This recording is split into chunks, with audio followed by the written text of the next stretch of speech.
అవినీతి మాజీ హెచ్ఎం గోగి గారు మాధవి ఈమె చేసే అరాచకాలు అకృత్యాలు వీటి గురించి మనం వరుసగా కథనాలు రాస్తూ ప్రభుత్వం దృష్టికి తీసుకెళ్ళాం.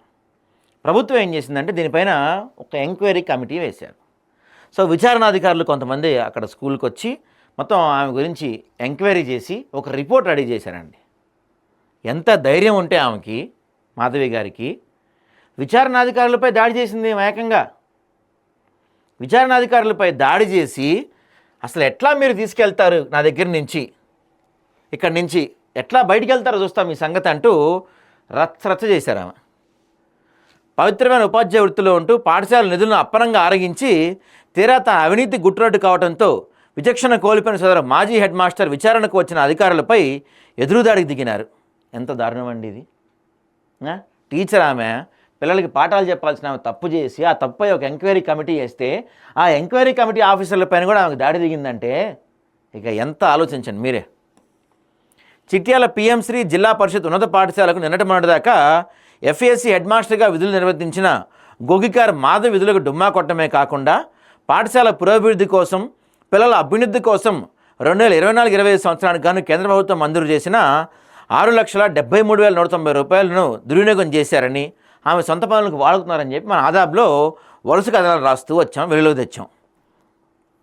ఒకవైపు విద్యార్థి సంఘాలు, మరోవైపు విద్యాభిమానులు సైతం చిట్యాల తాజా మాజీ హెడ్ మాస్టర్ను సస్పెండ్ చేసి నిధులను రికవరీ చేయడంతో పాటు క్రిమినల్ కేసులు నమోదు చేయాలని కూడా డిమాండ్ చేశారు.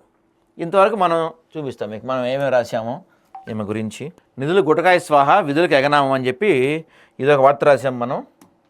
ఆ తర్వాత అవినీతికి బిగ్ మేడం అని చెప్పి ఇంకోసారి రాసాం మనం, 2 సార్లు రాసాం. ఇంకా వరుసగా ఫాలోఅప్ చేస్తున్నాం. ఎందుకంటే అండి అసలే మన దగ్గర ఉన్న స్కూల్స్ అధ్వాన పరిస్థితుల్లో ఉన్నాయి.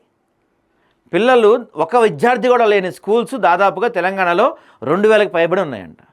10 మంది విద్యార్థులు లేని, కనీసం 10 మంది లేని స్కూల్స్ తెలంగాణలో దేశంలో 4th ప్లేస్లో ఉందంట.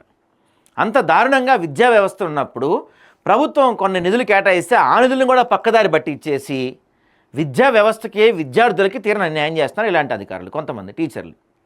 సో ఇలాంటి వాళ్ళ కోసం మనం పోరాటం చేస్తున్నాం. ఆదాబ్ హైదరాబాద్ ఇలాంటి వాళ్ళపైన ఖచ్చితంగా పోరాటం చేస్తున్నాం. మనం హెడ్ మాస్టర్ని కూడా సస్పెండ్ చేయించాం మనం ఇట్లాంటి పనులు చేస్తుంటే. వీళ్ళని వదిలేదండి ఇట్లాంటి వాళ్ళని. సో ఇదేంటి రెవెన్యూ రికవరీ ప్రకారం వీళ్ళని రికవరీ చేయాలి డబ్బులు. అసలు వీళ్ళు అవినీతి ఏం చేశారు, ఏంటి కథ ఏంటి అని మొత్తం రికవరీ చేయాలి. దాని గురించి రికవరీ అధికారులు వస్తే చూడండి, జిల్లా విద్యాశాఖ అధికారి బొల్లా భిక్షపతి ఆదేశాల మేరకు పిఎంశ్రీ పథకం ఎఫ్ఓఏఓ చొల్లేటి యోగేంద్రనాథ్ మరియు స్థానిక ఎంఈఓ పానుగొత్తు సైదానాయకులు విచారణలో జిల్లా విద్యాశాఖ అధికారి బొల్లా భిక్షపతి ఆదేశాల మేరకు పిఎంశ్రీ పథకం ఎఫ్ఓఏఓ చొల్లేటి యోగేంద్రనాథ్ మరియు స్థానిక ఎంఈఓ పానుగొత్తు సైదానాయకులు విచారణలో భాగంగా సోమవారం చిట్యాల పాఠశాలకు వచ్చారు. అవినీతి ఆరోపణలు ఎదుర్కొంటున్న గోగికార్ మాధవి విచారణకు సహకరించకుండా అధికారులతో వాగ్వాదాలు దిగినట్టు సమాచారం.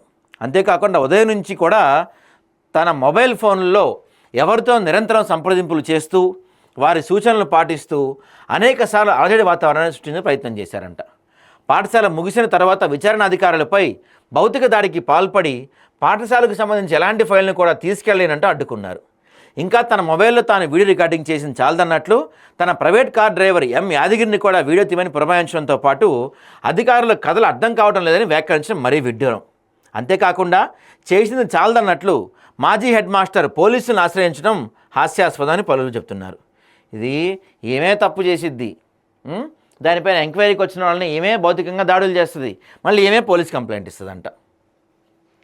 చూడండి అసలు ఏమా పరిస్థితి చూడండి. ఇదిగో ఇంకోటి కూడా రాసాం మనం, కాపాడమంటున్న సర్కారు బడి అని.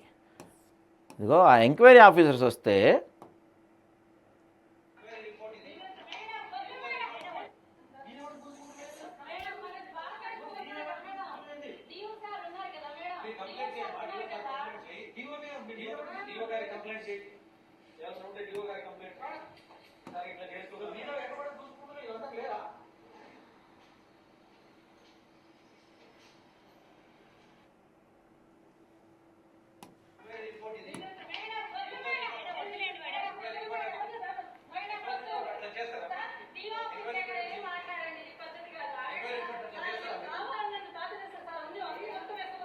ఎవరితో మాట్లాడుతుందేమో, కావాలి నన్ను టార్గెట్ చేస్తున్నారు సార్ అని ఎవరికో చెప్తుంది కదా, ఎవరికి చెప్తుందో మరి. అంటే ఈ అవినీతిలో వాళ్ళకు కూడా బాగా ఉన్నట్టుంది. విచారణాధికారులపై దాడి చేసి బలవంతంగా ఫైల్స్ లాక్కోవటం ఏంటండి? ఎంత దారుణం ఇది నిజంగా. ఇప్పుడు దీనిపైన కూడా ఇంకో కేసు పెట్టచ్చు. ఆమె పైన చేసిందే తప్పు, మళ్ళీ దానిపైన ఇంకో తప్పు. పాఠశాల ఇన్ఛార్జ్ హెడ్ మాస్టర్గా పనిచేసిన గోకారి మాధవి ప్రవర్తన అనుచితంగా ఉందని విచారణాధికారి చొల్లేటి యోగేంద్రనాథ్ ఆదాబ్ హైదరాబాద్ ప్రతినిధితో పేర్కొన్నారు. విచారణకు సహకరించకపోగా నమోదు చేసుకున్న ఆధారాలను లాక్కొని చింపేసిందన్నారు. విధుల పట్ల నిర్లక్ష్యంగా వివరించినట్టు తెలుస్తుందని, నిధులు దుర్వినియోగం కూడా జరిగినట్లు స్పష్టంగా తెలుస్తుందన్నారు. సర్వీస్ నుంచి తీసేయాలండి ఏమని 100% సర్వీస్ నుంచి తీసేసేయాలి. 2002లో డిఎస్సిలో ప్రాక్సీగా ఇతరులు వీరికి బదులుగా పరీక్ష రాయటం వల్ల ఉద్యోగం వచ్చిందని పలువురు గుసగుసలాడుతున్నారంట. ఓహో, అసలు ఉద్యోగమే ప్రాక్సీలో వచ్చిందా? మీ బదులు వేరే వాళ్ళు ఉద్యోగం రాస్తే ఆ ఉద్యోగం మీకు వచ్చిందని కొంతమంది చెప్పుకుంటున్నారంట.